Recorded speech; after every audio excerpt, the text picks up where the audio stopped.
Vamos passar à segunda conferencista desta manhã. A Sara Nsonde é a diretora do Departamento de Análise Sectorial da Coface em França. Trabalhou durante 6 anos como analista de risco na Standard & Poor's. Depois criou a sua própria empresa de consultoria, atuou como consultora independente durante vários anos. Foi também responsável pelos serviços financeiros e de prosperidade na Embaixada do Reino Unido em Paris. É licenciada em Economia Internacional pela Universidade Dauphine de Paris e pela Universidade Autónoma de Madrid. Tem uma pós-graduação em especialização económica e gestão de projetos internacionais pela UPEC, Universidade de Écritil de Val-de-Marne, se estou a dizer bem. E é isso. Sara, the floor is yours.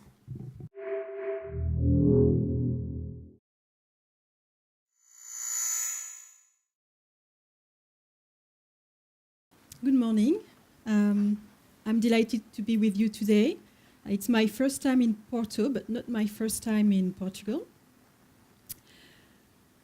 From the very interesting presentation we just had, I'd like to introduce my presentation with one message. What I would like to leave you with is that within Coface Economic Research Department, we believe, and Carlos explained a lot of factors already, that global GDP growth is likely to slow down this year. Our forecast is 2.9%, down from 3.2% 2018. We could argue that it's not that massive, such a massive slowdown, but there are two messages I would like to leave you with. One, it's a slowdown that will and already have impact on companies. And two, risks are rising. You already had quite a detailed overview.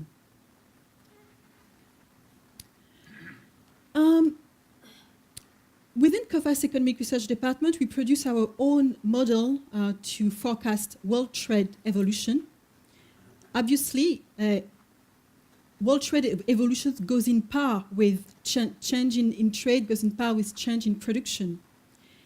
And our forecast for the evolution of world trade for this year is 2.3, down from 3 last year. Other institutions have produced indicators, models that indicate this downward trend. All this, even if, as you can see on the screen, next upcoming quarter might be kind of better from a very difficult first 2019 quarter. If you look on the screen, you can see where our world trade evolution forecasts are summarized in a chart, that you had between Q4 2018 and this first quarter 2 consecutive slowdown in world trade since 2009, really. Why that? First, the context of trade war, protectionism risks.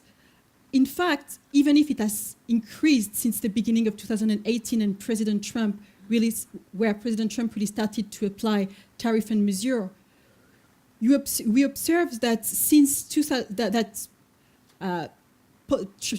restrictive trade policies have started since many years now. From our analysis, really in a sound way, back in 2009 already, after in the middle of the crisis. And we know that at this point in time, 73% of G20 export had to face trade restriction in 2017. However, the impact of protectionism and trade tension and protectionist tension should not be overestimated. A recent IMF report demonstrates that there are many factors that explain a change in balance in trade. And according to this quite robust study, protectionism plays a role, but not a major role. Macroeconomic conditions kind of matter quite a lot. Which one are there? One, obviously, the global slowdown that I mentioned. This year, we are likely to have for the first time since 2016, the 3 leading economies, US, China, and the European, taking the Europe as a whole, experiencing a slowdown. So this is quite sound. And in this context, some pro-cyclical sector are primarily and early impacted: automotive sector, you had some insight already, and I'll dig into this, the chemical sector and construction sector. Another reason for the change in this slowdown in world trade lie in industrial issues themselves, the digitalization of the economy, some value chains reaching maturity. This should also be kept in mind while thinking about those questions. I'm not going to go again into details about the risk that represent Brexit and the situation in Italy. Our growth forecast, by the way, for Italy are quite lackluster for this year. We are at 0.5, we forecast 0.5% GDP growth, down from 0.8%. We're waiting for the latest data later this week, but really the trend is on the downside. And with what's been mentioned previously in the presentation, the potential tension with the European Commission, the fact that the coalition, sometimes designated as populist coalition, described by political experts as a coalition joining a far right party and a far left party, is likely to be shaken following the recent European election outcome, where the League, Minister Salvini's party, is taking over the five-star party. Protectionism, we mentioned the US-China trade war, emerging market and risk of renewed capital outflows. As you know, last year, large emerging economies experienced massive currency crises and capital outflows. Emblematic cases have been Turkey and Argentina, that are still struggling to recover from this very difficult situation. So those developments are to be followed as well. Commodity prices, volatility, that have an impact on the economy, that have an impact on sectors' performance and scenarios looking forward. The following slide really illustrates well the end of the cycle and some value chain reaching maturity that I described earlier on in Europe. You can see on the screen in the blue curve the industrial production evolution. Within the green blocks, the growth period, we are really towards the end of a quite long time of growth period in Europe. That had already started to end early last year. The peak of growth was really behind, and we are digging into more difficult times now. On this screen, this is an extract from Coface Economic Research Department first quarter barometer. We publish a review of our country risk and sector risk assessment every quarter. Our team of economists is international. We've got economists based, like myself, in Paris, but also in all main markets that we follow, in Latin America, in Istanbul, Turkey, for my colleague who covered Middle East and Turkey, etc. Also, the economists in the team follow country risk assessment in their portfolio, in their region, but also sectors risk in the country of their portfolio. At this point in time, we publish and analyze sector risk assessment for 27 countries, representing roughly 87% of global GDP. The world sector for which we publish those assessments are the 13 that you can see on the screen, and it's quite straightforward, the level of risks are there. A striking outcome from the first quarter, it's, by the way, available free access on Coface public website, Economic Studies. One key outcome of the first quarter barometer as far as Western Europe is concerned has been, as you can see on the screen, downgrade of the chemical sector in many countries in the region. Why? Chemical sector, key clients of the chemical sector are automotive sector and construction sector. As I mentioned in the beginning of this presentation, pro-cyclical sector first impacted by the slowdown. In the Q4 2018, we actually downgraded several automotive sector in Western Europe, notably, not only in this region. starting with the automotive sector in Germany, quite emblematic one, that is still in difficulty in the beginning of this second quarter.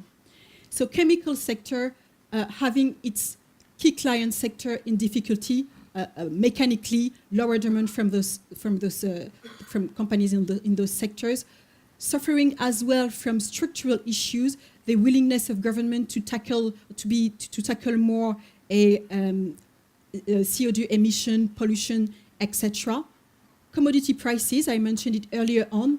Ethane, that is quite an input quite used in chemical sector, with the volatility on oil prices and part of the time rising oil prices have impacted actors in the sectors as well. So an interesting trend to follow, and that illustrate the slowdown when I said it's going to have impact on companies, and also some impacts are already visible. A sector that it's worth also mentioning is the textile clothing one. Our global scenario for this sector is that the factors that really support the sector are the growing middle classes in emerging markets, the quite important interest for fast fashion, and the factors that impact negatively the sector are its price elasticity to demand, its vulnerability to commodity prices as well. And in Western Europe, with the global context that has been described, that I mentioned, where we forecast as well a slowdown in GDP growth, roughly around 1.5% down from 2018, it's a sector that is on high risk in our assessment. Two pitfalls for businesses in Europe. The Brexit, it's been mentioned quite extensively. On the screen, the light I would like to discuss to demonstrate one of the impact of this Brexit concretely in companies are the level of insolvencies that are described on the chart. You see that some sectors that since actually the uncertainties and the impact on the economy have started looking at in the rise of insolvencies already right after the referendum in 2016, the vote. And you see that they are still on the rise. Taking an example, for example, the construction sector is quite an interesting one. Back to what I mentioned earlier on, procyclical sector, slowdown, uncertainties, it is impacted. In the United Kingdom context, you also have large uncertainties, lower consumer confidence, consumers that have also suffered from the gradual raise in interest rate led by the Bank of England last year. As far as businesses are concerned, lower confidence as well, uncertainty surrounding the Brexit. We've seen some emblematic bankruptcies already early last year with the Carillon, for example. So we can see here how political uncertainties that continue. No later than next week, the Prime Minister, as has been mentioned, is due to resign, and following leadership is quite uncertain. Another pitfall for the businesses in Europe is obviously the situation in Germany, with our forecast for the German economy is quite lackluster as well. We forecast 0.8% GDP growth for 2019, down from 1.8 last year. This chart is quite telling. With new order, really, it's quite clear how industrial production is impacted. New order on the decline and in negative territory. Industrial production in blue as well. Manufacturing sector in difficulty. So, having in mind that Germany is the largest economy in the Eurozone, it tells something about really a lot about the trend. We've mentioned it earlier on in this presentation. Carlos pointed it as well. Protectionism and trade war between the US and China. I'm not going to go back again with the several measures that have been taken recently by the US administration that have been mentioned by Carlos. If you look in detail about the early 200 billion list of products that were targeted by the US economy, you can see that phones, parts of computer are at the heart of these measures. Why? Because one, this is the U.S. administration materialized President Trump, former candidate Trump, promise to tackle the $450 billion US trade deficit it has with China. Also, the US, not only the US, but notably the Trump administration, it's quite vocal about its the fact that it is quite worried about China's 2025 strategic plan, to which the country has the ambition to lead in key high-end technologies and to be self-sufficient in them. And this is directly linked to recent measures by the US administration to ban Huawei from supplying itself in the US, Huawei and its affiliates, actually. China retaliated with higher tariff worth 60 billion of US imports to the country. The list is quite long. We are in the process of detailing what all products impacted, but it's a wide range of products, from swimsuit to agri-food products to LNG. Possible next steps, it's been mentioned, potential new wave of tariffs on the 300 remaining billion US dollar remaining imports in the US from China. We believe that if the United States would implement those measures, really the inflationary risk on the US economic trajectory, and as it has been mentioned, a reversal of difficulties on market sentiment, notably on equity market, is really there. And we are not there yet, but we cannot exclude a situation where, we could have a massive sell-off on equity market and a crisis similarly that what we've seen in 2000, 2001. In a context where so far what we observe is that Chinese exporters have not cut their prices to US companies, so to offset to counterbalance the shock. So at the moment, US companies and US consumers are supporting the impact, which then at the same time, again, for the time being, we see China coping kind of with those tariffs in this context, because they represent roughly 1% of Chinese GDP. However, the indirect impact on business confidence is really something to follow, and it also impacts Chinese economic growth trajectory. I'll come back to this later. Potential, what is pending, it's been mentioned, potential risk, 28% tariff on car imports that could impact the European economies as a whole, and particularly, I had I was anticipated with my thoughts, particularly Germany. Why? Because President Trump also wants to tackle the $55 billion US trade deficit it has with Germany, and he has mentioned this many times in speeches and also as a candidate. I was mentioning US economy and risks on the US economy. This chart is quite telling about how also industrial production is at this point in time decreasing. Our growth forecast for the US for this year are 2.3%, similarly to what Carlos presented, down from 2.9 last year, and we really foresee a difficult 2020 year with a GDP growth at less than 2%, around 1.3%. In other words, this chart really gives an interesting indication about the recent evolution of production, industrial production, and you see really how it is really slowing and some on the downside. However, energy, unsurprisingly, primary energy, oil and gas, etc., are still doing well, since the US are a strong producer now, and the Trump administration has the willingness to continue to do so. I was mentioning China and the three leading economies being on a downtrend for the first time since 2016. our trajectory for China for the reason we've mentioned, adding to the fact that its key clients, notably in Western Europe, are in difficulties. We forecast as well a lower growth prospect for China.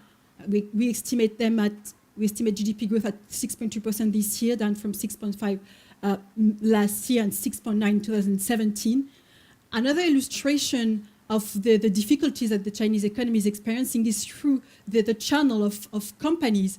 In Coface Economic Research Department, we produce regularly payment surveys on China, but on other countries as well. And this chart summarize, really it's quite telling, summarize how average credit days have increased in China. According to this survey, we produce 65% of Chinese companies mentioned that they have had difficulties to meet their payments last year. I was mentioning the commodity prices volatility, an illustration and a quite fascinating and interesting and key for growth economic prospects. One to analyze is obviously oil prices. You can, oops, sorry, was a bit too quick. You can see on this chart the Brent evolution, latest data point from some weeks ago in May this month, and the West Texas Intermediate, so the benchmark on US market, that have been on the rise recently. And these days, the last 2-3 days, downward again. In Coface Economic Research Department, our forecasts, with all the precaution necessary for a very complex and volatile market, are oil prices on average at $65 per barrel for 2019. Why? The factor we see as putting upward pressure on oil prices, or as mentioned on this slide, the OPEC deal, the group of leading oil producers decided last December to cut oil supply by 1.2 million barrels per day. And you can see on this chart that this agreement is quite even over-compliant for some countries. It's quite followed by all members. And this was their purpose, to put upward pressure on oil prices. Other factors are obviously the US sanction on Venezuela and Iran. And also like unexpected break in supply, like the recent, I put on the screen, dirty Russian oil, but Russian oil contaminated that cannot be exported. So upward pressure. Downward pressure, as far as downward pressure are concerned, we identify what I've described so far, the economic slowdown, lower demand, and also, as I mentioned, the US economy, large oil producer willingness to continue to massively supply the market, because the President Trump mentioned several times that he's keen to see oil prices not soaring to support economic development. Now, as I said, it's a volatile environment. It's quite difficult to predict oil prices. There are several, particularly since prices have been on the rise recently, Análises, notably oil traders, that anticipate tighter market because of growing tension in the Middle East. So I wanted to present this slide to maybe detail why we believe that this might be more balanced. In the chart, you see, so their expectation, you can see in blue that they anticipate really more a supply shortage rather than oversupply situation in the upcoming month. We believe that in the second part of the year, there could have downward pressure still on oil prices, because it's true that tension in the Middle East can have upward pressure on oil prices. At the same time, last year there were quite some tension in the Middle East, and they did not materialize that much. Also, the fact that global oil demand might be weaker than oil traders anticipate. Early figures that have been released by EIA already show a lower oil demand by 400,000 million barrels per day as far as global demand is concerned. OECD figures demonstrate a lower demand by 300,000 million barrels per day. So the trend is already on the downside. Also, as you know, OPEC group have regular meeting where they decide which decision they will take as far as their oil supply to the market. And we can consider that at the upcoming June-July meeting, they might correct the over-compliance that was presented in my previous chart and agreed to ease those tensions. As I said in the beginning of this presentation, although global economic slowdown might appear not that massive, it has and it will have consequences on companies. We, in Coface Economic Research Department, we have our own model to forecast companies' insolvencies using national sources, GDP forecasts. It's a statistical model. And as you can see on the screen, even if we are starting from a low point, business insolvencies are likely to rise in a majority of countries. We do not produce the statistics for all countries. It relies also a lot on data available, but still, even if it's not going to be necessarily massive from previously, for example, in Portugal, we forecast an increase, but not a massive one. Still, in a context of, as the rest of the Eurozone, we forecast a slowdown in economic activities. I presented the result of our first quarter barometer at the Western Europe level. Here on the screen, you've got an overview on our sectors assessment at global level on the 6 regions for which we publish them.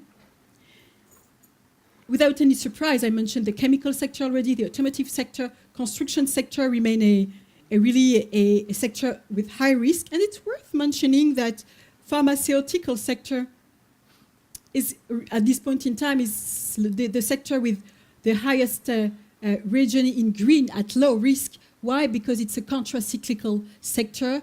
There is a trend in the world to have more coverage on health issues that kind of support the sector so far. This is the results on the screen of our country risk assessment for the Q1 first quarter of this year. You can see that there are not a lot of changes, like we are on a turning point. I'm not sure there are going to be so few actions in the upcoming quarter. The only upgrade has been on Saudi Arabia, benefiting from recovering from difficult years and benefiting from higher oil prices. As I said, not much changes. Portugal is still on A2. We've got Brazil at C.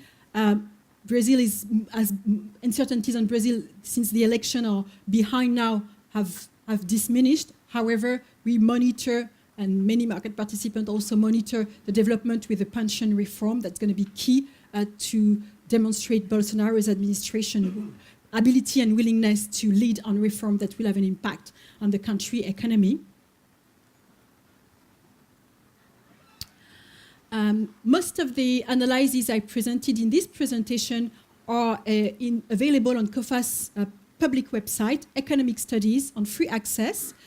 We recently published, as I said, an article on China's ambition on 5G, where the Huawei story is detailed. We published a Panorama that are larger studies with econometric model on protectionism impact on value chain. We also published short analyses, the brief, one issue, where are the risks that are more on restrictive access. I'll let you have a go and have a look on this site. I thank you for your attention.